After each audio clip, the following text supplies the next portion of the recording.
Hello అండి, అందరికీ నమస్తే. ఆరికపూడి కౌసల్యాదేవి గారు రచించిన కల్పవృక్షం అనే నవలలోని ఆఖరు భాగానికి స్వాగతం. ఏమిటో తనకే తెలియని అస్థిరమైన మనస్సుతో అశాంతితో బాధపడుతున్నాడు శేఖరం. భార్యను ఎందుకలా అనవసరంగా తిట్టాడో, తన విచక్షణ జ్ఞానం అంతా ఏ గంగలో కలిసిందో తనకే తెలియకుండా ఉంది. ఎటువంటి అప్రయోజకుడైనా భార్యపై అధికారం చేయవచ్చుననే నానుడిని అక్షరాలా రుజువు చేస్తున్నాడు అతడి మధ్య. అందుకు కారణమేమిటో, లోపం ఎక్కడున్నదో అతడికే బోధపడటం లేదు. నిద్రపట్టక అటూ ఇటూ అశాంతితో దొర్లుతూ ఉన్న అతడికి అర్ధరాత్రి వేళ వంటింట్లో నుంచి ఏవో శబ్దాలు వినరావటంతో లేచి వెళ్ళాడు. ఖాళీ గిన్నెలు, గ్లాసులు, పల్లారాలు, గంపెడు సామాను ఎదురపెట్టుకుని తోముతూ ఉంది ప్రభావతి. ఎంతో అలసటగా, భారంగా ఉన్నది ఆమె రూపం. అలాగే వంటింటి గుమ్మం పట్టుకుని 10 నిమిషాలు నిలబడ్డాడు శేఖరం తదేకంగా చూస్తూ. అతడిని గమనించి కూడా ప్రభావతి కన్నెత్తి చూడలేదు, తల త్రిప్పలేదు. తన పని తాను చేసుకుపోసాగింది. ఆనాటి ఘర్షణ, వాగ్యుద్ధం తరువాత ఆమె స్వరం విననే లేదు శేఖరం. పిల్లలు మాట్లాడించితే తప్పనిసరిగా వాళ్లతో మాట్లాడటం మినహా ఆమె ఎవరితోనూ మాట్లాడటం లేదు. యంత్రం వల్లే ఇంటెడు పని చేసుకోవటం, ప్రొద్దుపోయే వరకు మర్నాడు ట్యూషన్స్లో చెప్పవలసిన పాఠాలు ప్రిపేర్ కావటం, అప్పుడు వంటింట్లో మిగిలిన పని చేసి గిన్నెలు కడగటం, అక్కడే కటిక నేలపై పడుకోవటం, తిరిగి వెంటనే 4 గంటలకు లేచి పనులలో లీనమైపోవటం. ఏదో జబ్బు చేసి తగ్గినట్లుగా ఉన్న ఆమె నీరసాకారం చూసి శేఖరం విచలితుడయ్యాడు. ఇంత రాత్రి వరకు ఏమిటి, పడుకోరాదు త్వరగా అన్నాడు మెల్లని స్వరంతో. ప్రభావతి విననట్లే ఉండిపోయింది. గిన్నెలన్నీ సర్ది తడిచేతులు తుడుచుకొని లైట్ ఆర్పి గోడవారగా తల క్రింద చేయి పెట్టుకొని పడుకుంది. అక్కడెందుకు, గదిలో పడుకో. నోటి వరకు వచ్చిన మాట సందేహంతో బయటకు రాలేకపోయింది. ఆమె ఆ మాటలని మరో విధంగా అర్థం చేసుకొని తనను విదిలించినట్టు మాట్లాడితే, తాను పిలిచిన కారణం ఇంకొకటనే ఉద్దేశంతో తననొక పశువుగా భావించినా తప్పులేదు. నిజంగానే పశువులాగే ప్రవర్తిస్తున్నాను. ఎవరెవరి తృప్తి కోసమో ఏ అపరాధము లేని భార్యను తూలనాడే భర్త ఎలా అవుతాడు? తూలనాడేవాడు భర్త ఎలా అవుతాడు? మౌనంగా తిరిగిపోతూ ప్రక్క గదిలోకి చూశాడు. కామేశ్వరి హాయిగా నిద్రపోతుంది. పార్వతి నిశ్చింతగా ఏదో పుస్తకం చదువుకుంటూ ఆ ప్రపంచంలో మునిగిపోయింది. కలతలకు కారణమైన వాళ్ళు, సృష్టించిన వాళ్ళు నిర్మలంగా ఉన్నారు, చీమ కుట్టినట్టయినా కూడా లేకుండా. తమ మధ్య ఏమైనా కలతలు వస్తే సరిదిద్దవలసింది పెద్దది తన తల్లి. కానీ తానే కావాలని కలతలు సృష్టించి తమ కలహం చూసి తృప్తి పడుతుంది. చిచి! తల్లి పెద్దరికం పట్ల చులకన భావము, ఏహ్యత కలిగాయి అతడికి. ఎప్పటికప్పుడే ప్రభావతి మంచితనము, సద్గుణాలు చూస్తూనే ఉన్నా తల్లి చెల్లెళ్ల ఎదుట మాత్రం ఏమిటో అప్రయోజకుడిలాగా అయిపోతాడు. వాళ్ల నీచపు గుణాలు, తేలిక బుద్ధులు తెలిసి కూడా వాళ్ళని ఏమీ అనలేని అసక్తుడైపోతాడు. భార్యను చులకన చేయటానికి మాత్రం ఏమి నెరవు, సంకోచము ఉండవు. బహుశా ఇది ఈ దేశపు పురుషులలో చాలామందికి ఉండే ఆసక్తితేనేమో. తల్లిని ఎదిరించటం పాపం అనుకుంటారు. కానీ రాత్రింబవళ్ళు తన సుఖం కోసమే శ్రమించే భార్యకు తానే సర్వస్వం అనుకునే అర్ధాంగికి ఎటువంటి అండదండలు, శాంత సహకారాలు ప్రసాదించటంలో వాటికి బదులు అశాంతిని, కష్టాలను కలుగజేస్తే మహాపాపమని తెలుసుకోరు. ఈ తరహా ఆలోచనల వేడితో శేఖరన్ నిద్రపోలేకపోయాడు. గడియారం 4 కొట్టటం, ప్రభావతి నిద్రలేచి తిరిగి ఇంటి పనులలో లీనం కావటం ఒకేసారి జరిగింది. శేఖరం అంతా గమనిస్తూనే ఉన్నాడు. పిండి రుబ్బుతూ ఉన్న శబ్దం వినపడుతుంది. తన భార్య బానిసలా పనిచేస్తుంది. ఇంకా ఎక్కడ ఎవ్వరూ నిద్రలు లేవకుండా హాయిగా పడుకున్నారు. తానొక్కతే లేచి కష్టపడుతుంది. ఇంతగా ఇంటి కోసం శ్రమించే ఇల్లాలికి ఇంట్లో నోరెత్తి మాట్లాడే అధికారం కూడా లేదు. అక్షరాల పూర్వకాలపు మూర్ఖుడిలాగా భార్యను బానిసలాగే చూస్తూ ఉన్నాను అనిపించింది శేఖరానికి ఆ క్షణంలో. కామేశ్వరి 6 గంటలకి, ఆ తర్వాతనో మరో గంటకి పార్వతి నిద్ర లేచారు. పిల్లలు లేచారు. వాళ్ళకి స్నానాలు చేయించి జడలు వేసి అప్పుడు అందరికీ చేసిన ఇడ్లీలు అందించసాగింది ప్రభావతి. అత్తయ్య, నానమ్మ ఎప్పుడు ఇక్కడే ఉండిపోతే బాగుండును. అమ్మ రోజు టిఫిన్లు చేస్తుంది. ఇడ్లీలు సంతోషంగా తింటూ అన్నది కుసుమ. అవును కదూ నాన్న, మళ్ళీ తండ్రిని అడిగింది. శేఖరం ప్రభావతి ముఖం వంక చూశాడు. అందు ఏ భావమూ లేదు. నిర్లిప్తత తాండవిస్తుంది ఆమె ప్రతి కదలికలోనూ. ఎందుకులేమ్మా, నా మనవరాలివి గనుక ఆ మాత్రం అభిమానం ఉంది నీకు. పరాయి వాళ్ళకెందుకుంటుంది?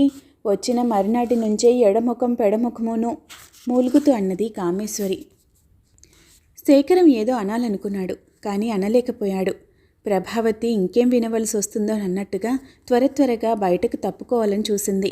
కానీ వదినా అన్న పార్వతి మాటతో ఆమెకు నిష్క్రమణ సాధ్యం కాలేదు. ఈ వెధవ పచ్చడితో ఎలా తినేది? సాంబారు చేయలేదా? ఇంత అయిష్టంగా మ్రొక్కుబడి తిండి ముఖాన కొట్టే కంటే మానేయకూడదు. బహుశా వంటవాడిని హోటల్ వాడిని కూడా కాస్త మనస్తత్వమున్న ఎవ్వరూ అలా ప్రశ్నించరేమో అనుకుంది ప్రభావతి. పార్వతి యొక్క ఈ వాచలతకి నివ్వెరపాటుతో పాటు మ్రాన్పడి నిలిచిపోయింది ప్రభావతి. తమకంత రుచిగా ఉన్న పదార్థాలు పార్వతికి ఎందుకు కారకాలయ్యాయో తెలియక కుసుమ సీత విస్తుపోయి చూడసాగారు తల్లిని అత్తను మార్చి. గొంతు వరకు వచ్చిన కోపాన్ని దిగంరింగుకొని కాఫీలు కలపటంలో నిమగ్నమైపోయింది ప్రభావతి. ఇంతా విమర్శించిన పార్వతి అప్పటికప్పుడే 4 ఇడ్లీలు తినటం పూర్తి చేసి మరో 2 తీసుకుంటుంది గిన్నెలో నుంచి. నాకు కాఫీ వద్దమ్మా, పాలు కావాలి అంది సీత మారంగా. పేచీలు పెట్టకు, ఇచ్చింది తీసుకో, పాలు చాలవు కఠినంగా అన్నది ప్రభావతి. సీత ఏడుపు ముఖం పెట్టింది. నాకొద్దు అంటూ రాగం ప్రారంభించింది. అంటించి బయటకు త్రోసేసింది సీతని. నేను చస్తే కానీ నా పాటలు విరగడ కావు, మీ పొగర్లు అనగవు, నాకు చావు రాయటం లేదు దేవుడు. విసుక్కుంటూ స్నానాల గదిలోకి పోయి బట్టలు ఉతకటంలో నిమగ్నమైపోయింది. శేఖరం ఆశ్చర్య విషాదాలకు అతీతమైన అనుభూతి ఏదో పొందాడు. ఎన్నడూ పిల్లలని విసుక్కొనిది ఈనాడు ఎంత దూషణాలను విసురుతుంది. అంత సున్నితమైన ఆమె స్వభావ ప్రకృతులు ఇంత మొరటుగా మారిపోయిన కారణమేమిటి అనే కంటే కారణం ఎవరు అంటే బాగుంటుందేమో. అయ్యో, పాలడిగిన పిల్లని కొట్టుకోవటం చావమనటం ఎక్కడైనా విన్నామా? కామేశ్వరి ప్రారంభించింది. కోడల్ని సాధించే అవకాశం దొరికిందన్న తృప్తితో ఉందామె. అత్త ఆడబిడ్డల మీద కాపురాలు మేము చేశాం, కానీ ఇలా దుమదుమలాడటాలు మాత్రం ఎప్పుడూ ఎరగం అంది. ఆ క్షణంలో సీతకి తల్లి కంటే తల్లిని మందలిస్తున్న నాయనమ్మ అతి ఆత్మీయంగా కనపడింది. నానమ్మ చూడు అమ్మ ఎలా కొడుతుందో అంటూ కామేశ్వరిని చుట్టుకుపోయింది. తీరికగా 8 ఇడ్లీలు తినటం పూర్తి చేసిన పార్వతి అప్పటికి నోరు విప్పింది. ఎందుకమ్మా నీకు అనవసరపు గొడవలన్నీ? నా పిల్లలని నేను కొట్టుకున్నాను, నీకెందుకు పొమ్మంటుంది? అన్నయ్యే మాట్లాడలేకుండా ఉన్నాడు చూసావా? బ్రింగలేక క్రక్కలేక అన్నట్టుంది శేఖరం పరిస్థితి. అనవసరంగా రగడ ఎందుకన్నట్టుగా అతడు అనేక విధాలుగా తనను తాను నిగ్రహించుకుంటున్నాడు. అయితే ఎదురుగా ఓరిమినంతను పరీక్షించే శక్తులున్నప్పుడు ఎంతటి నిగ్రహమైనా చెదిరిపోవటం కద్దు. కామేశ్వరి వ్యాఖ్యానిస్తూనే ఉంది. అయ్యో, అలాగని చూస్తూ ఎలా ఊరుకొనే పెద్దదాన్ని. అయినా నాకు తెలియక అడుగుతాను, పసిపిల్లకు కాసిన ఓ గ్లాసుడు పాలే ఇచ్చుకోలేని స్థితిలో ఉన్నారా? మగనలుసంటూ లేనేలేదు వంశానికి. ఏనాడు చేసుకున్న పాపమో. ఈ ఉన్న 2 పిల్లలనైనా ప్రేమగా పెంచుకోకపోతే ఇంకెందుకు? ఏమైనా డజన్ మందున్నారా, అరడజన్ మందున్నారా? సీత పుట్టుక చాలా గండంగా పరిణమించి ప్రభావతికి మరి పిల్లలు కలిగే యోగ్యత లేకపోయింది. శేఖరం దంపతులకి ఇది ఒక పెద్ద విషాద స్మృతి. మగపిల్లలు లేరా అని ఎవరడిగినా ఇద్దరు ఎంతో మదన పడతారు. ఆ మనస్తాపం మరుగున పడటానికి చాలా రోజులు పడుతుంది. ఇదంతా తెలిసి తన తల్లి తన భార్యను అలా దెప్పిపడవటం సహించలేకపోయాడు శేఖరం. అటువంటి ప్రలాపన వింటే కొన్నాళ్ల వరకు ప్రభావతి జబ్బు మనిషిలాగా అయిపోతుంది. ఎన్నైనా సహించాడు, కానీ శేఖరన్ తల్లి యొక్క ఈ మాటలని మాత్రం భరించలేకపోయాడు. పుండుపై కారం చల్లినట్లున్న ఇటువంటి మాటలు ఎవరు అనే అధికారం లేదు. అమ్మా! ఇల్లు దద్దరిల్లేటట్టున్న ఆ కేకకు ఎవరు మటుకు వారే నిశ్చేష్టులయ్యారు. నోటిని కొంచెం అదుపులో పెట్టుకో, ఇంటిని మరీ నరకం చేయకు. ఏదో వినరానిది విన్నట్టుగా నోరు వెళ్ళబెట్టి కళ్ళు ఇంతింతలు చేసింది కామేశ్వరి. నీ ఇంటిని నేను నరకం చేస్తున్నానట్రా? ఏం మాటలురా ఇవి? నువ్వే, ముమ్మాటికి నువ్వే. వేకున 4 గంటల కనగా లేచి గొడ్డులా చాకరీ చేసి పెడుతుంది. కూర్చొని తింటూ ఎవళ్ల మటుకు వాళ్లే ఎందుకా రాద్ధాంతాలు? మీరాడవాళ్ళు కాదు? మీ ఇళ్లల్లో చేసుకోరు? ఒక్కళ్ళు సహాయం చేయకపోగా ఎందుకిలా దిక్కుమాలిన దాన్ని అన్నట్టు కాకుల్లా పొడుస్తారు? తల్లి నుంచి మరో మాట రాకముందే పిల్లల దశ తిరిగాడు శేఖరం. అప్పటికే వాళ్ళు బెదిరిపోయి గోడలకి అతుక్కుపోయారు. నోరు మూసుకొని మీ అమ్మ చెప్పినట్టు వినండి, విసిగించారంటే చర్మం ఒలిచేస్తాను. మీకిక్కడ నౌకర్లెవరూ లేరు, అంత మనుషులే. విసవిసా వెళ్ళిపోతున్న కొడుకుని దశ విస్తుపోతూ చూసింది కామేశ్వరి. ఎంత మార్పు! నా కొడుకుని నాకు కాకుండా చేస్తావట్టే ప్రభ, ఏం నూరి పోస్తున్నావో వాడి చెవుల్లో. బుసకొట్టింది ప్రభ. బుసకొట్టింది కామేశ్వరి. మనస్సు కర్తవ్యం కోసం ఆలోచిస్తూ ఉంది. ఆఫీస్కి తయారవుతున్న శేఖరం ముందు హాల్లో నుంచి పోస్ట్మ్యాన్ కేక వినిపించటంతో కుతూహలంగా వెళ్ళాడు. అప్పటికే అక్కడే ఉన్న ప్రభావతి ఆ కార్డు తీసుకుని చదివి నిర్విన్నతతో నిలబడిపోయింది. 100 లంకనాలు చేసినట్టుగా ఉన్నది ఆమె ముఖం. ఏమిటది? ఆత్రంగా చూశాడు శేఖరం. మార్వాడి వద్ద తెచ్చిన అప్పు వడ్డీతో సహా ఈ 8 నెలల్లోనూ 1200కు పెరిగింది. 10 రోజులలోగా జమ కట్టకపోతే కోర్టులో దావా వేసి రాబట్టుకుంటానని, ఆ ఖర్చులు కూడా ఇవ్వవలసి ఉంటుందని మార్వాడి చేసిన హెచ్చరిక అది. శేఖరన్ నీరసంగా కుర్చీలో కూలబడ్డాడు. ఉత్తరం వచ్చిందనగానే ఎక్కడి నుంచో ఏమిటోననే సహజ కుతూహలంతో అక్కడికి వచ్చిన కామేశ్వరి, పార్వతి ఏమిటది, ఎక్కడి నుంచి అంటూ కంగారుగా తీసుకుచూశారు. ఓస్, ఇంతేనా అని తేలికగా తీసుకుంది పార్వతి ఆ విషయాన్ని. ఇంకా ఎక్కడెవళ్ళ ఆరోగ్యం బాగోలేదురా భగవంతుడా అనుకుని హడలి చచ్చాను అంది. ఇంతకు ఇంత అప్పు ఎందుకు చేసినట్టు? కామేశ్వరి ప్రశ్న. ప్రభావతి మాట్లాడలేదు. ఆమె కర్తవ్యం ఆలోచిస్తుంది. శేఖరం చెప్పాడు. క్రితంసారి పార్వతి వచ్చినప్పుడు వైద్యం కోసం తెచ్చాను అని. విడ్డూరమేదో విన్నంత ఆశ్చర్యం ప్రకటించింది కామేశ్వరి వదనం. బాగుంది నాయనా, చాలా బాగుంది. పెళ్ళానికి నగిలే చేయించావో చీరలే కొనుక్కున్నావో ఆ మాట నా ఎదుట చెప్పలేకపోతే మానుకో, కానీ ఇంటికొచ్చిన ఆడపిల్లని చిన్నబుచ్చకు. దాని వైద్యానికి 1000కి పైగా అయిందా? ఎవరైనా వింటే నవ్విపోతారు అంది. ఎందుకో ఎవళ్ళో నవ్వటమో ఇంకెవళ్ళో ఏడవటమోనో అరిచాడు శేఖరం. పెళ్ళానికి పిల్లలకి సరైన తిండి పెట్టగలిగితే ఈ జీతం రాళ్లతో నగలు నట్రా చేయించిన ఫలితం. ఆ నోరు లేనిది కనుకనే ఇలా లాక్కొస్తుంది సంసారాన్ని. వైద్యం అంటూ వచ్చింది అప్పుడు పార్వతి. డాక్టర్ బిల్లు మందులు కలిసి 800 అయింది. ఇన్నాళ్లకి వడ్డీ కూడా కలిసి ఇంత అయింది. ఏం ప్రపంచమో నిట్టూడ్చింది కామేశ్వరి. మోసాను, కన్నాను, పెంచి పెద్ద చేశాను, కొడుకని మురిసిపోయాను. ఆ కొడుకే నాకు లెక్కలు చెప్పేవాడయ్యాడు. ఆడపిల్ల అన్నాక అన్నదమ్ముల ఇంటికి రాకుండా ఉంటుందా? ఇలా అన్నా పైసల దగ్గర నుంచి లెక్క చూసుకోవటం ఎక్కడా చూడలేదు. కలికాలం మహిమ అంది. ఒక వంక పార్వతి కన్నులు 2 గండిపడ్డ చెరువుల్లాగా కన్నీరు వర్షిస్తున్నాయి. అన్నయ్యకి ఎంత బరువైపోయాను నేను అంటూ వెక్కుతుంది. శేఖరం పిచ్చెక్కిపోయాడు.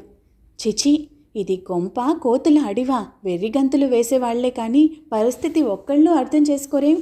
అయినా నువ్వేమైనా ఆరుస్తావా తీరుస్తావా? వెళ్ళి లోపలికి. నీకెందుకు నా పాటలు? నా చావేదో నేను చస్తాను. అందరూ జలగల్లా పీక్కు తినండి చచ్చే వరకు. అను నాయనా అను. ఏం చేస్తాను? అంతా నా కర్మ. లోకంలో అందరికీ కొడుకులున్నారు, ఎందుకు నాకు ఉన్నాడు. కళ్ళొత్తుకుంటూ లోపలికి నిష్క్రమించింది. అంతవరకు ఈ లోకంలోనే లేకుండా ఏదో ఆలోచనలో నిమగ్నమైపోయిన ప్రభావతి, టీచర్ గారు నమస్తే అంటూ బిలబిలా ప్రవేశించిన విద్యార్థుల సందడితో ఈ లోకంలోకి దిగివచ్చింది. ఓ, ఉలికిపాటుతో వాచి చూసుకున్నాడు శేఖర్. అప్పటికే 20 నిమిషాలు నడిచాయి ఆఫీసు టైం దాటి. నేను వచ్చాక భోంచేస్తాను ప్రభా అంటూ త్వరగా వెళ్ళిపోయాడు. ఆ శేఖరం లేని ఆ ఇంట ఎటువంటి మాటల ఈటలు వస్తాయో ప్రభావతికి బాగా తెలుసు. తన వద్దే చదువుకునే విద్యార్థినుల ముందు తన గౌరవం కూడా పోతుంది. అందుకే విమల గారింటికి నడవండమ్మా, అక్కడే చదువుకుందాం ఇవాళ్టికి అంటూ ఆ వచ్చిన విద్యార్థులను వెంటబెట్టుకుని పోయింది. ఏమిటోయ్ మాటిమాటికి అప్పు అంటావు? ఏం చేస్తున్నావు డబ్బంతా? పోనీ ఏమైనా విలాసాలా అంటే అవి లేవు. మా అందరికంటే సాధారణంగా బ్రతుకుతావు. అత్యాశ్చర్యంగా ప్రశ్నించాడు రామారావు. అసలే ఆలోచించి సగం చచ్చి అడిగిన శేఖరం మరింత ముకుళించుకుపోయాడు ఈ ప్రశ్నావళి విని. మీ శ్రీమతి గారు ఈ మధ్య ట్యూషన్లు అవి కూడా చెప్తున్నారని విన్నాను. మా మేనకోడలు చెప్పింది పాఠాలు బాగా చెప్తారని. మరి నీ సంపాదన ఆవిడ సంపాదన అంతా ఏమైపోతున్నట్టు అని అడిగారు. బ్రద్దలవుతున్న తలను 2 చేతులతో పట్టుకుని నిట్టూర్చాడు శేఖరం. చెప్పు శేఖరం, ఏమిటి సంగతి? ఏమిటి నీ సమస్యలు? అప్పు లోగడ ఇచ్చాను, తీర్చటానికి నీకు ఇబ్బంది అయింది నాకు తెలుసు. ఆలోగా మన స్నేహం చెడేంత వరకు వచ్చింది. సరే సర్దుకుపోయాం, అయిపోయింది. మళ్ళీ ఇప్పుడు ఏమిటిదంతా? అతడి స్వరంలో అనునయం ఉంది, ఆతృత ఉంది, ఆత్మీయత ఉన్నది. శేఖరం కరిగిపోయాడు. రామారావు, మీరసలు అప్పులే చెయ్యరా? ఆ అవసరం రాదా? ఆశ్చర్యంగా అడిగాడు. చేస్తే ఎలా తీరుస్తాం? ఎక్కడి నుంచి వస్తుంది డబ్బు? అందుకే మేము అసలు అప్పులు చెయ్యము. నేను, నా భార్య పెళ్ళై కాపురం పెట్టగానే ఈ నిర్ణయం తీసుకున్నాము. ఎంతలో వాళ్ళం అంతలో ఉండాలి, అంతే. ఇంతలోనే ఇల్లు జరిగిపోవాలి అని నిశ్చయించుకున్నాము. అంతలోనే జరిపేస్తాము. అన్ని ఖర్చులు, పైసా పైసా ఖర్చులు జాబితా రాస్తాము. ఎప్పటికప్పుడు జీతం రాగానే ఓ 100 ముందుగానే తీసి బ్యాంకులో వేసేస్తాను. మిగతా దానితోనే నెలంతా జరిగి తీరాలి. ఈ బ్యాంకులో సేవింగ్సు పండగ బట్టలకి, ఎప్పుడైనా అనుకోని అవాంతరాలకి ఆదుకుంటుంది. ఇంకా కొంచెం మిగిలే ఉంటుంది. మీరు నిల్వ చేసుకోవటానికి కూడా జీతం మిగులుతుందా? వర్ణించనలవిగానంత ఆశ్చర్యంగా అడిగాడు శేఖరం. ఆహా, చక్కగాను. నీకిద్దరే పిల్లలు, నాకు 4 పిల్లలు. మనమంతా ఒక తరగతి వాళ్ళమే అన్ని విధాలా. నాకు మించిన ఖర్చులు నీకేమున్నాయో కొంచెం చెప్పు, వింటాను అన్నాడు. శేఖరం తటపటాయించాడు. పర్వాలేదులేవోయ్, నీ ప్రాబ్లమ్స్ ఏమిటో తెలిస్తే ఏదైనా ఉపాయం ఆలోచించొచ్చు కదా అన్నాడు. శేఖరం పూర్తిగా విషయ వివరణ చేశాడు. నీలాంటి పిచ్చివాణ్ణి లోకంలో చూడం, వింటూనే అనేశాడు రామారావు. ఏ, ఇంకా మెల్లగా అడుగుతున్నావా? మారిన లోకాన్ని అర్థం చేసుకో బ్రదర్. అంటే మీ ఇంటికి అక్క చెల్లెళ్ళు వగైరా వగైరా ఎవరు రారా? వస్తారు, ఎప్పుడైనా 2 రోజులు చుట్టం చూపులకి. మేం వెళ్ళినా అంతే. అంతేకాని నెలల తరబడి బైఠాయించి వైద్యాలు, సారెచీరలు వగైరా పెట్టుపోతలు ఇవేమీ ఉండవు. మూఢుని వల్లే చూడసాగాడు శేఖరం. రామారావు ఇంకా వివరంగా చెప్పసాగాడు. ఆ లాంఛనాలన్నీ మన ముందు తరం వాళ్లతోనే పోయాయి. వెనుకటి సమిష్టి కుటుంబాలు ఇప్పుడు లేవు. ఓ ఇల్లు, అందులో అందరూ ఉండాలి. అది వంశోద్ధారకులకు పారంపర్యంగా వస్తూనే ఉంటుంది. అనగా గూడు కోసం వెతుక్కోవటం, అవస్థపడటం అన్న సమస్య లేనే లేదు ఆనాడు. ఎంతో కొంత ఆస్తి అంటే భూమి అనుకో. ఒకే ఇంట్లో బ్రతుకుతూ ఆ ఇంట్లో అందరూ ఆ భూమిని సాగు చేసి పండించుకుంటూ వచ్చినది కలిసి తింటూ అనుభవిస్తూ గడిపేవారు. కలిసి శ్రమించేవారు, కలిసి అనుభవించేవారు.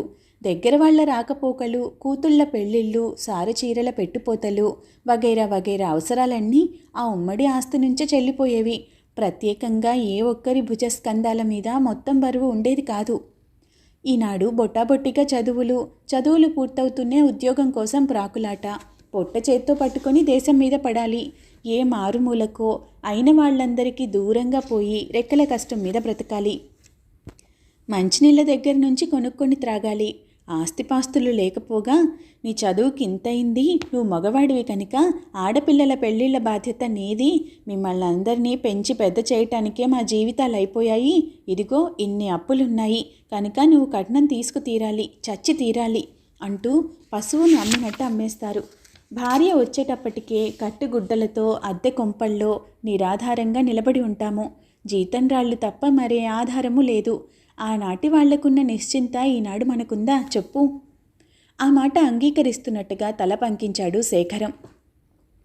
తలదాచుకుందుకు కానీ, భుక్తికి కానీ, అడపాదడపా ఎదురయ్యే పెద్ద పెద్ద శుభాశుభ కార్యాలకు కానీ ఏ విధంగానూ అసలు ఆలోచించవలసిన అవసరమే లేని రోజులవి. కానీ ఈనాడు నా సంపాదన ఇంతే, ఇంతలోనే ఈ వస్తువులు మాత్రమే మీరు తినాలి, ఈ గుడ్డలు మాత్రమే కట్టాలి అని గిరిగేసి ఆ పరిధిలోనే బ్రతకమంటున్నాం పెళ్ళాం బిడ్డల్ని.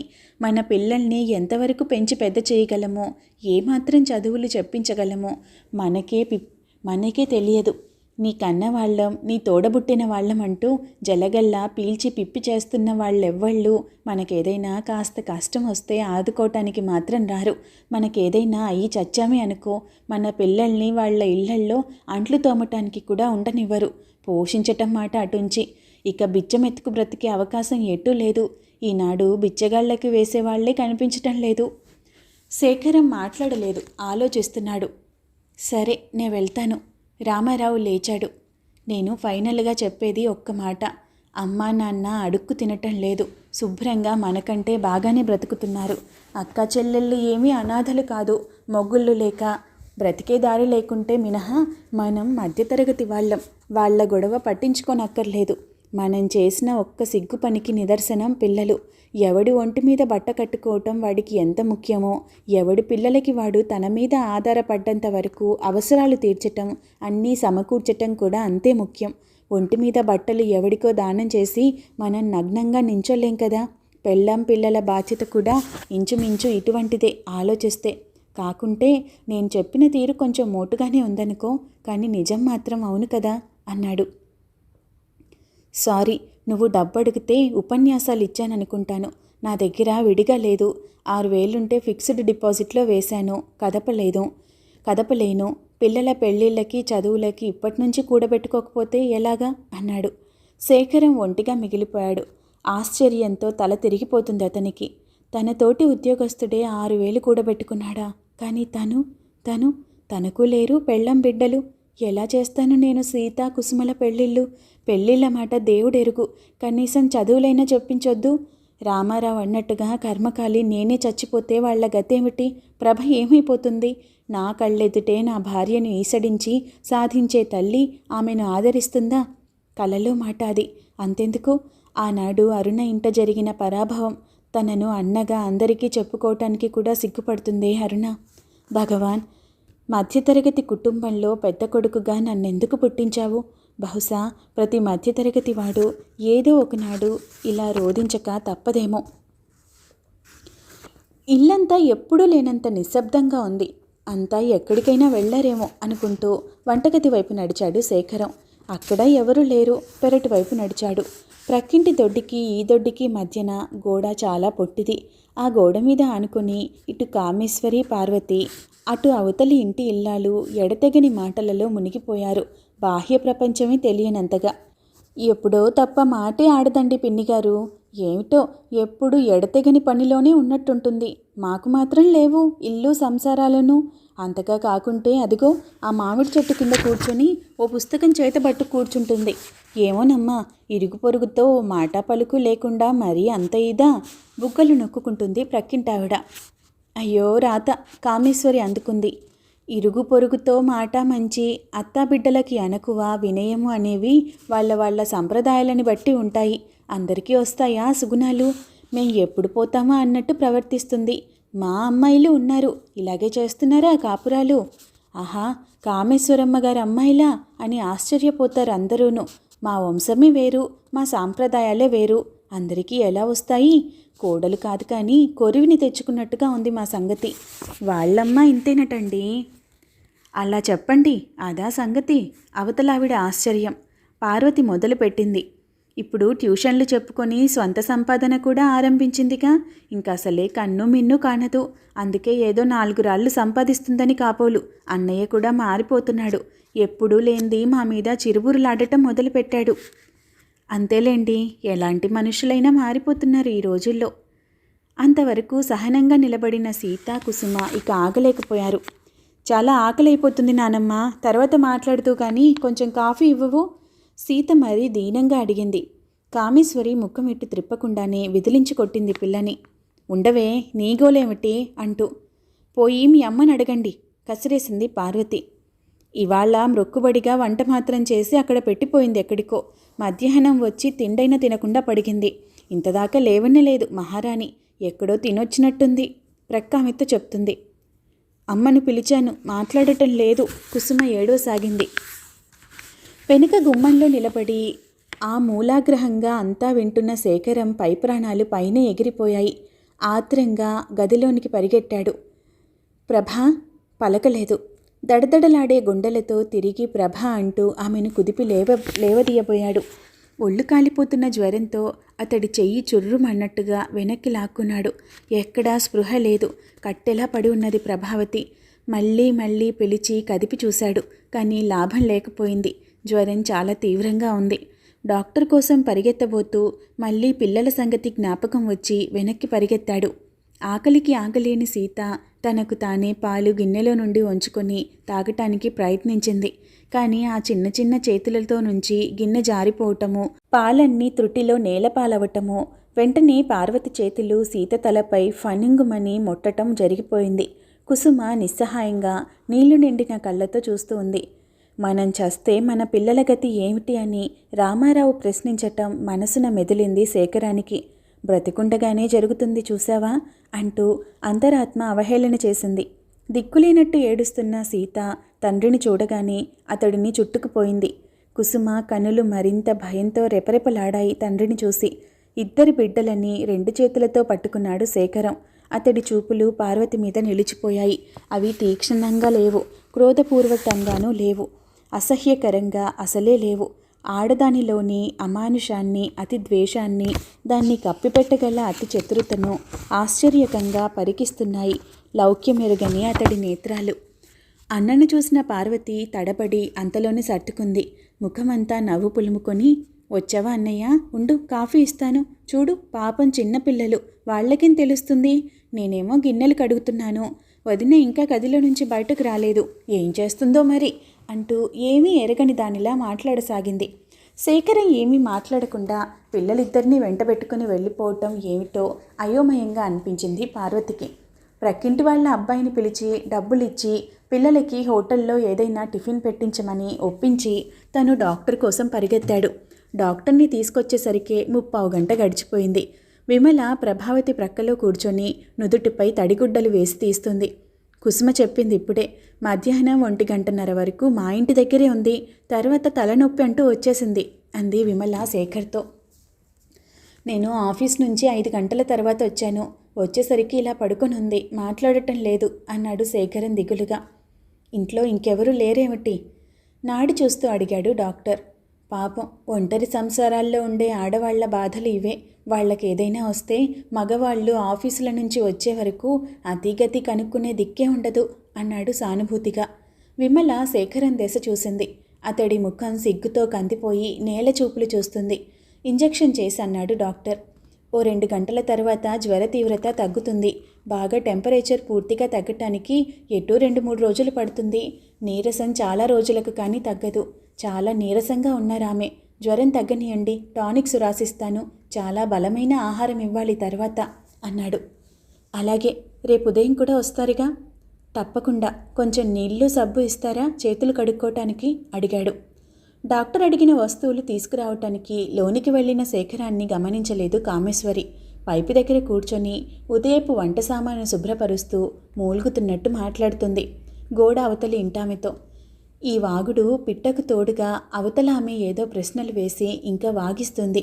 అత్తాకోడళ్ల చాడీలు, భార్యాభర్తల నడుమ భేదాలు, కలహాలు చూసి సంతోషించటం కొందరు స్త్రీల నీచ నైజం. కోడళ్ల చేత చేయించుకునే అదృష్టం అందరికీ ఉంటుందా అమ్మా? మధ్యాహ్నం పడుకున్న మహారాణి ఇప్పటికి లేవలేదు. ఇక ఈరోజు ఈ గిన్నెల తద్దినం వంట పని నాకు తప్పదనుకుంటాను. మాయదారి చాకిరి. అలిగిందా ఏమిటి కోడలు? అవతలామె అడుగుతుంది. ఏమోనమ్మా, ఎవళ్ల మనసులో ఏముందో ఎవరికి తెలుస్తుంది? మేము వచ్చిన నాటి నుంచి ధుమధుమలే కదా. ఆఖరికి ఈ వేషం వేసినట్టుంది మమ్మల్ని సాగనంపటానికి. అక్కడే పూలు కుట్టుకుంటున్న పార్వతి అందుకుంది. ఆవిడ ఓ గంట పడుకుందో లేదో, డాక్టర్లు స్నేహితులు కురిసిపోతున్నారు. వారం రోజులయ్యి నేను వైద్యం కోసం వస్తే ఇవాళ రేపు అంటూ జరుపుకొస్తున్నాడు. ఊహించలేనంతగా మారిపోయాడు అన్నయ్య. డాక్టర్ని పంపించొచ్చి వంటగదిలో కాఫీ తయారు చేసుకుంటున్నాడు శేఖరం. అయ్యో, నన్ను పిలువరాదా అన్నయ్య? ఇదేమిటి నువ్వు కాఫీ చేసుకోవటం? పొగలొలికిస్తూ వచ్చింది పార్వతి. ఆ వెంటనే కామేశ్వరి కూడా వచ్చింది. శేఖరం తీక్షణంగా చూశాడు ఆ ఇద్దరి వైపు. మీరసలు రాబందులా మనుషులా? ఏ మూలనైనా మానవత్వం ఉందా అసలు మీకు? తీవ్రంగా ప్రశ్నించాడు. ఇద్దరికిద్దరే అప్రతిభులై నిలబడిపోయారు. పార్వతి అంతలోనే తేరుకొని ఏమిటన్నయ్యా అంటూ ఏమో అనబోయింది. కానీ శేఖరం ఆ అవకాశం కలగనీయలేదు. చిచి ఆపు, నైత్యానికి కూడా హద్దులు పద్దులు ఉన్నాయి. అన్నయ్య మారిపోయాడా? వదిన కోపగించుకొని పడుకుందా? ఇవన్నీ పొరుగింటి దానితోనూ ఈ ప్రక్కింటి దానితోనూ వెళ్ళబోసుకుంటున్నావా? అదేమైనా ఆరుస్తుందా తీరుస్తుందా? చెల్లెలు అయిపోయావు కానీ మరొకళ్ళైతే నా ముక్కలు ముక్కలుగా నరికి పారేద్దును. జాగ్రత్త, బుద్ధి తెలుసుకొని బ్రతుకు. ఎందుకు పడుకుందో ఏం కావాలో కాస్త కనుక్కున్నారా ఒక్కళ్ళైనా? కనీసం ఇప్పుడైనా తొంగి చూసారా? అవేం మాటలరా నాయనా, చెల్లెల్ని పట్టుకొని నీకేం పిచ్చి పట్టలేదు కదా? కామేశ్వరి అందుకుంది. అభంశుభం తెలియని దాని మీద ఎందుకురా అంతంత నిందలు వేస్తావు? శేఖరన్ తల్లిని తేరిపారా చూసి జుగుప్సాకరంగా అన్నాడు. నీకు నెలెలా గడిచాయో, నీ కడుపున నేనెందుకు పుట్టానో తెలియకుండా ఉన్నది. అభం శుభం ఎరుగని నా భార్యని గురించి మీరు వాగుతున్న వాగుళ్ళన్నీ విన్నాను ఇందాక. ఇప్పుడు కూడా తెలిసిందా? వచ్చిన దగ్గర నుంచి నోరెత్తకుండా అరవచాకిరి చేస్తుంది. మెచ్చుకోలు లేకపోగా పైన ఈ అభాండాలు ఆరెళ్ళు దేనికి? ఇవాళ ఒక్కరోజు చేసుకోవటానికి నీకు ప్రాణం పోతుందా? తల్లి కూతుళ్ళు నోట మాట లేకుండా నిలబడిపోయారు. శేఖరం తిరిగి ప్రభావతి గదిలోనికి వెళ్ళిపోయాడు. విమల ఇంకా ప్రభావతి వద్దనే కూర్చొనున్నది ఉపచారాలు చేస్తూ. మీరు వెళ్ళండి, ఎంతసేపని కూర్చుంటారు అన్నాడు శేఖరం. పర్వాలేదులేండి, కొంచెం ఈ తీవ్రత తగ్గాక వెళ్తాను. మీరేమైనా సెలవు తీసుకుంటారా 2 రోజులు? తీసుకోవాలి, లేకపోతే ఎలాగా? ఎందుకు వచ్చిందో ఇంత హఠాత్తుగా అర్థం కావటం లేదు. పర్వాలేదులేండి, తగ్గిపోతుంది ధైర్యం చెప్తున్నట్టుగా అన్నది విమల. శారీరకంగానూ మానసికంగానూ కూడా అలసిపోతుంది. ఈ మధ్య చాలా వరి అవుతున్నట్టుగా అనిపిస్తుంది, చాలా విషయాల కోసం అంది. శేఖరం ఒక్కసారి విమల దశ చూసి తల ఉంచుకున్నాడు. మరో గంట గడిచింది. టెంపరేచర్ 1 డిగ్రీ తగ్గింది. ప్రభావతి ఒక్కసారి కళ్ళు తెరిచి అటు తిరిగి పడుకుంది. కనీసం పిల్లలతోనైనా మాట్లాడలేదు. అమ్మా, త్వరగా లేమ్మా, మాకు అన్నం ఎవరు పెడతారు? ఆకలి అవుతుందంటే అత్తయ్య కొడుతుంది. సీత తల్లి కాళ్ళ దగ్గర కూర్చొని వెక్కి వెక్కి ఏడుస్తుంది. కనీసం బిడ్డ ఏడుపు కూడా వినిపించలేదు ఆ తల్లికి. అమ్మకు జ్వరం తగ్గే వరకు నేను పెడతానమ్మా, ఏడవకు. శేఖరం దగ్గరకు తీసుకుపోయాడు. సీత తండ్రి చేతులు త్రోసి పారేసింది. నువ్వు కొడతావు తిడతావు కదా, ఇంకా ఏడవసాగింది. సిగ్గుపడిపోయాడు శేఖరం. విమల మౌనంగానే సీతను దగ్గరికి తీసుకొని తల నిమరసాగింది. ప్రభావతి ఒళ్ళంతా చెమటలు పట్టసాగాయి. ఇది జ్వరం తగ్గటానికి సూచన. విమల మెల్లగా లేచింది. నేను మళ్ళీ 2 గంటలు పోయాక వచ్చి చూస్తాను. ఈలోగా అవసరమైతే కబురు పంపండి, పిల్లల్ని నాతో తీసుకువెళ్తాను, అక్కడే తిని పడుకుంటారు అంది. శేఖరం కృతజ్ఞతతో చూశాడు. మీ చెల్లెలు అమ్మగారు వచ్చినట్టు విన్నాను. కనీసం డాక్టర్ వచ్చినప్పుడైనా ఇలా రాలేదే, ఇంట్లో లేరా? కావాలని అడిగింది విమల. ఏదో పనిలో ఉన్నారు లోపల, తల ఉంచుకొని చెప్పాడు శేఖరం. కొంచెం తటపటాయించి చివరకు ఒక పొట్లం బ్యాగ్ నుంచి బయటకు తీసింది విమల. అందులో నుంచి 4 బంగారు గాజులు తీసి ప్రభావతి చేతులకు తొడుగుతూ ఉంటే విభ్రాంతుడై చూశాడు శేఖరం. ఏమిటిది అని అడిగాడు. ప్రభావతి చేతులకి ఆ గాజులు వేసేసి శేఖరం ప్రశ్నకు జవాబిచ్చింది విమల.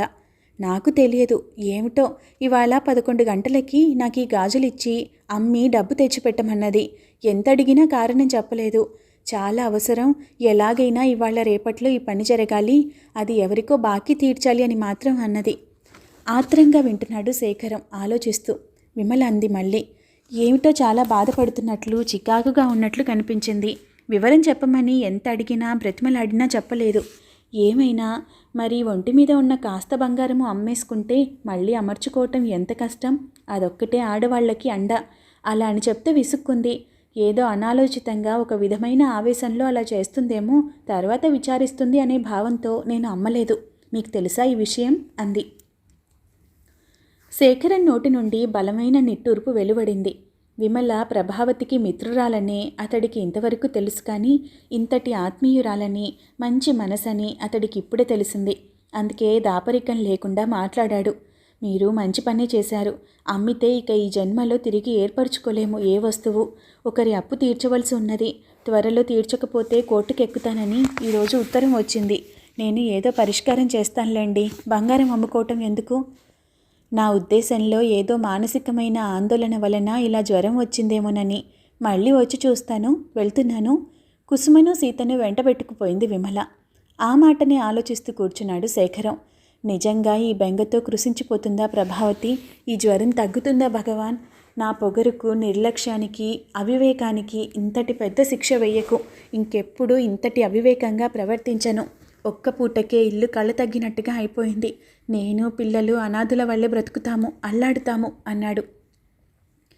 కళ్ళ నుండి అశ్రువులు స్రవించటం కూడా గమనింపకుండా ప్రభావతి ముఖానికి ముఖం చేర్చి చూస్తూ బేలగా తలపోస్తున్నాడు శేఖరం. మెల్లగా కళ్ళు విప్పింది ప్రభావతి. ఏమిటి, ఏడుస్తున్నారా? ఏమైంది నాకు? అతడి చెంపల కారే నీటిని తుడుస్తూ నీరసంగా అడిగింది. చెప్పు ప్రభా, ఏమైంది నీకు? ఎందుకు ఇలా అయిపోతున్నావు? దుఃఖం కట్టలు తెంచుకుంది శేఖరంలో. ఏమీ కాలేదు. 2 రోజుల నుండి నాకేం బాగుండలేదు.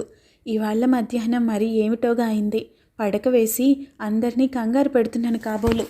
నీరసంగా ఒత్తిగిల్లింది. పిల్లలేరి? అన్నాలు తిన్నారా వాళ్ళు? పిల్లల్ని విమల వెంట తీసుకుని వెళ్ళింది. మళ్ళీ వస్తానంది.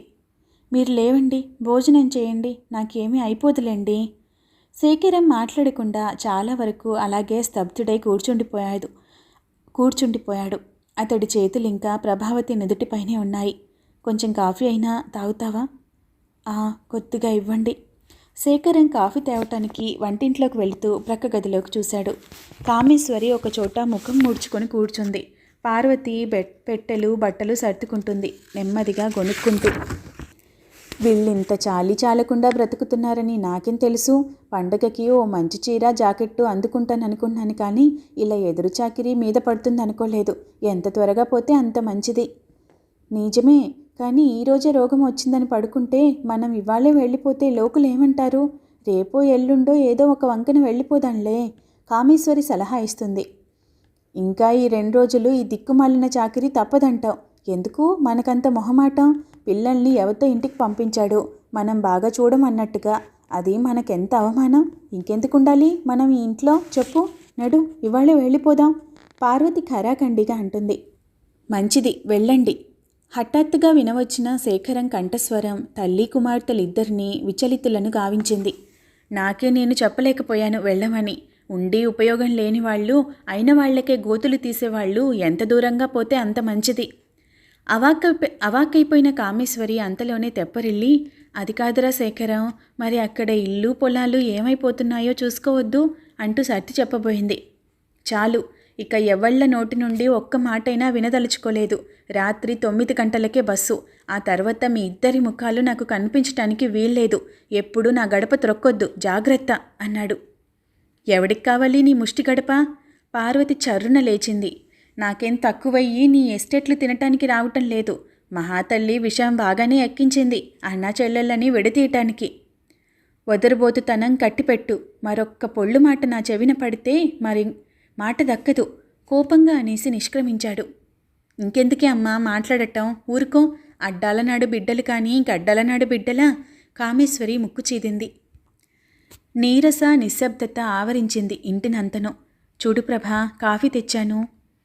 ఎన్నడూ అలవాటు లేని వాడవటం వల్ల శేఖరం కాఫీ తయారు చేసి తీసుకురావటానికి అరగంటకు పైగా పట్టింది. మగత నిద్రలో ఉన్న ప్రభావతి పలకలేదు. తానే లేవతీసి తన గుండెలకు ఆనించి కూర్చోబెట్టుకుని కొద్ది కొద్దిగా త్రాగించాడు. 1-2 గురుక్కలు త్రాగిందో లేదో భల్లున వాంతి అయింది. పర్వాలేదు బాబా, కంగారు పడకు, జ్వర తీవ్రత కదూ. మూతి తుడిచి ప్రక్క దుప్పటి మార్చుతున్నాడు శేఖరం. నీరసంగా ఒక మూల ముడిచిపెట్టుకు పడుకుంది ప్రభావతి. అంతలో గుమ్మంలో కంచుగంటలాంటి కామేశ్వరి కంఠం వినవచ్చింది. వెళ్తున్నాను తల్లి, ఇక లేచి హాయిగా తిరుగు. మేమేం శాశ్వతంగా ఇక్కడ ఉండిపోతాం అనుకోకు. చెయ్యటం తప్పుతుందని మంచం ఎక్కావు. వెర్రిదానిలా చూస్తూ ఉండిపోయింది ప్రభావతి. పార్వతి అసలు వదిన వైపు చూడనైనా లేదు. పెట్టె చేత పట్టుకొని నడిచిపోతుంది. చేస్తున్న పనిని ఆపి శేఖరం తాపిగా అటు చూశాడు. నిరసన స్వరంతో స్పష్టంగా అన్నాడు, వెళ్ళండి, మళ్ళీ గడప త్రొక్కొద్దు. నీకు కొడుకు లేడు, నాకు తల్లి లేదు, అంతా చచ్చారనుకుంటాను. ఈ రోజుతో ఈ బంధం తెగిపోయింది. మంచిది, మేము అలాగే అనుకుంటాం. పెళ్ళాం కొంగు పట్టుకొని తిరుగు, కనిపెంచిన తల్లిని తోడబుట్టిన వాళ్లను కాదని అనేసి చరచరా వెళ్ళిపోయింది పార్వతి. కామేశ్వరి అనుసరించింది. శని విరగడైంది ఇంటికి, తేలికగా అనుకున్నాడు శేఖరం. ఏమిటిదంతా? విహ్వలతతో బెదిరిపోతూ అడిగింది ప్రభావతి భర్తను. ఏమీ లేదు, నీ జీవితానికి శాశ్వతంగా రాక్షస పీడ తొలగించాను. వాంతి అయిన చోట కడుగుతూ తాపిగా అన్నాడు శేఖరం. పళ్ళబుట్టలో కుళ్ళుకాయలుంటే తీసి పారేయాలి, అన్నీ కుళ్ళిపోకుండా. అలాగే చల్లటి సంసారాలలో చిచ్చులు పెట్టే ఇలాంటి వాళ్ళని తొలగించి పారేయాలి. నాకు నిజంగానే జ్వరం వచ్చింది, దీనంగా అంది ప్రభావతి. అటువంటి దొంగ ఎత్తులు నాకు తెలియవు అని. శేఖరం జాలిగా చూశాడు. ఎవరికి? నాకేనా నీవింత సంజాయిషి ఇచ్చుకుంటున్నావు? వెర్రిదానా, పడుకో, పీడగ్రహాలు వదిలిపోయాయి. నాకేమిటో అయోమయంగా ఉంది. ఏమిటలా వెళ్ళిపోతున్నారు వాళ్ళు? లోకులేమనుకుంటారు?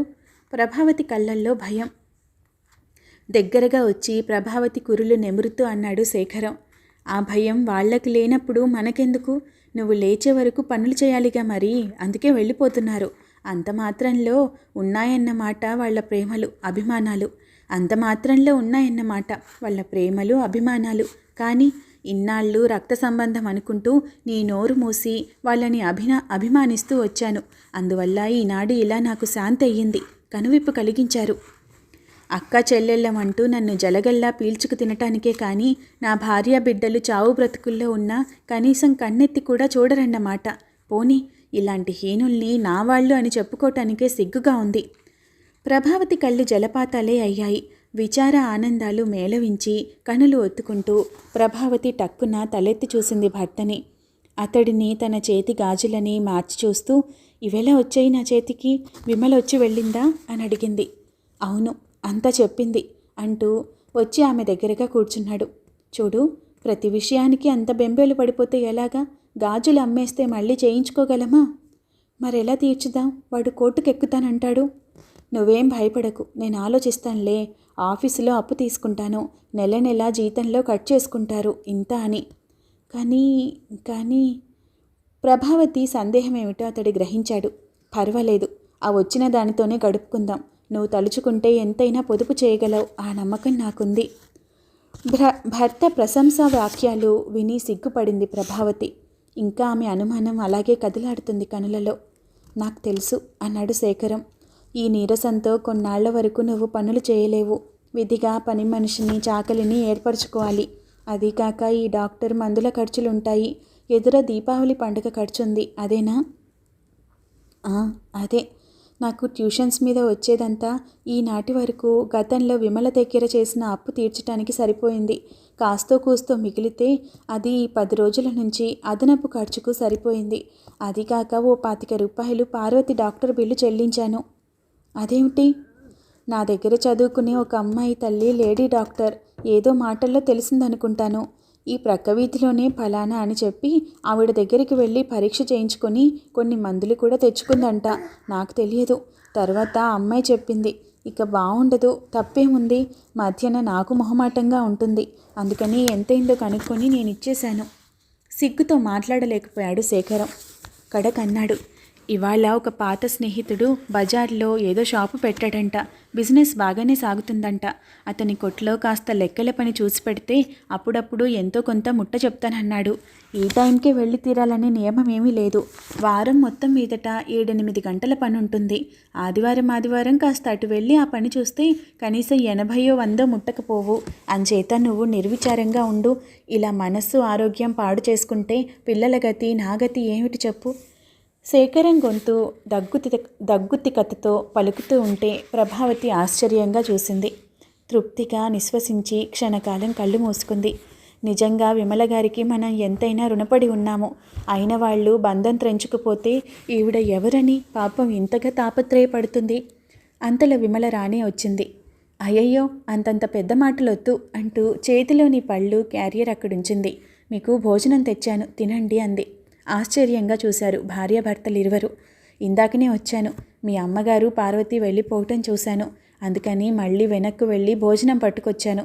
ప్రభావతి లేచే వరకు మా ఇంటి నుండే పంపిస్తానులేండి, హోటల్కి వెళ్ళవద్దు.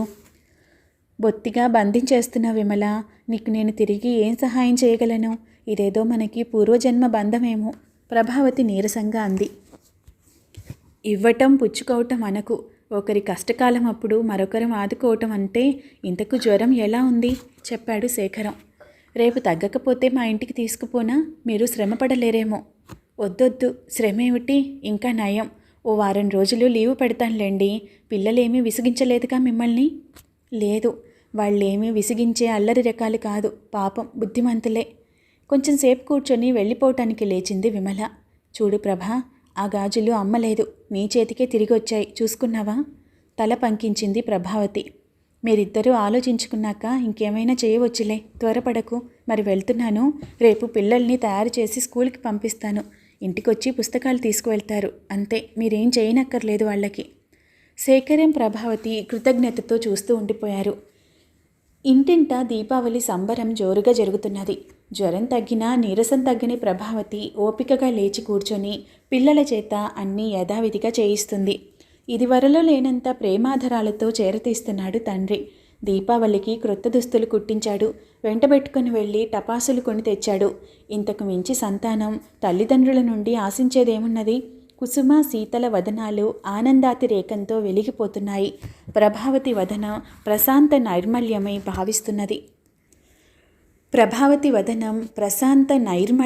భాసిస్తున్నది. శేఖరం మది ఆనంద తరంగితమైంది. దీపాలు వరుసగా పేర్చుకున్నారు. కుసుమ సీత ఉత్సాహంగా. కొబ్బరికాయ కొట్టి హారతి కుసుమ, త్వరగా వెలిగించి దీపాలు.